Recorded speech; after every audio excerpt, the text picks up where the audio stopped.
Good morning, students. Uh, in the previous para, we learnt that Johnsy had developed an imagination or fancy that when the last leaf falls on the ivy vine, she will also die.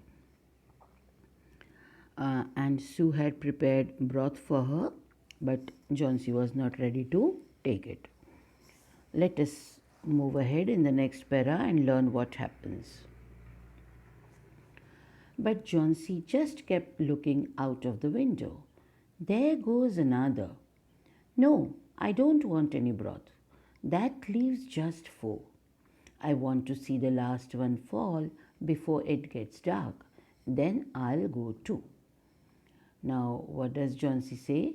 That now, in the previous para, we had seen that there were six leaves on the ivy vine, then one fell, there were left five. Now, here goes one more, then there are four, and she thinks that four leaves will also drop and I'll also die.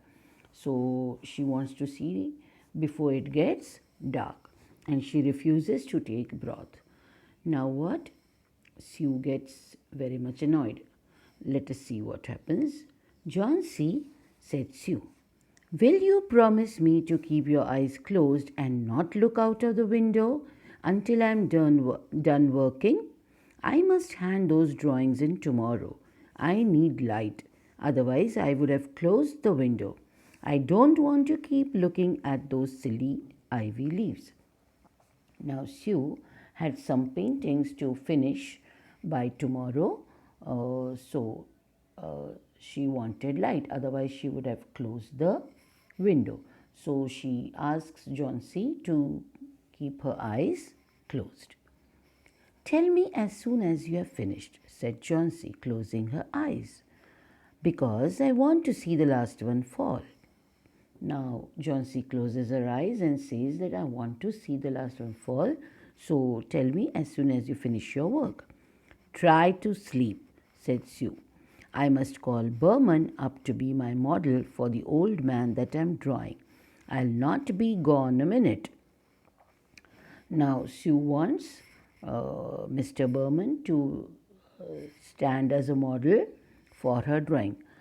Children, usually when artists draw sketches, they ask someone to become a model, giving a certain pose and expressions on face, etc., so that they can draw a sketch. So she said that she'll go and call Mr. Berman and I'll be back in a minute. I'll not be gone a minute means she'll just return in a minute. Old Berman was a painter who lived on the ground floor, but he was a failure in art.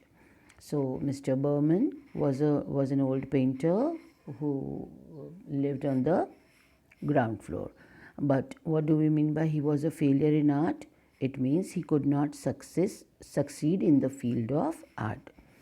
For 40 years he had wielded the brush but had not made any money. Means since 40 years he was painting and he could not earn enough. He had been always about to paint a masterpiece but had never yet begun it.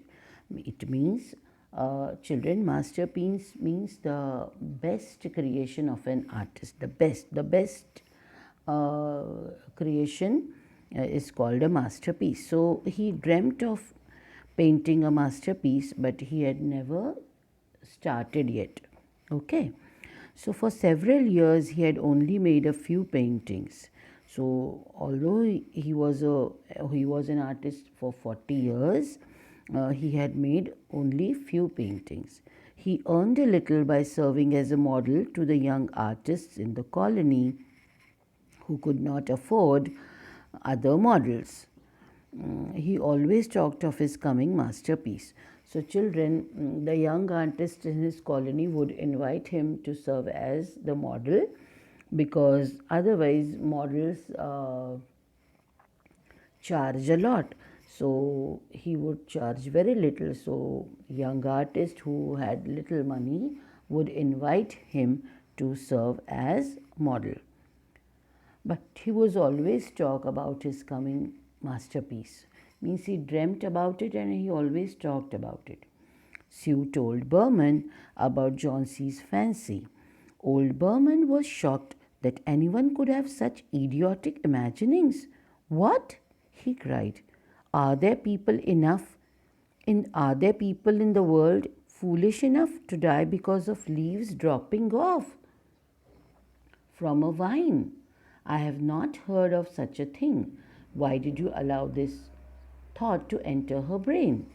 So, when Sue told Berman about Chauncey's imagination, he was very much shocked and he cried out of surprise and he scolded uh, Sue to have stopped her from thinking so. She is very ill and weak, said Sue. The fever has made her mind full of fancies. Children, when generally people have high fever, their mind is filled with fancies and they start talking rubbish. It happens many times. They lose control. So Sue says that as she is ill and weak, the fever has made her mind full of fancies. This place is not good for Miss Johnsy.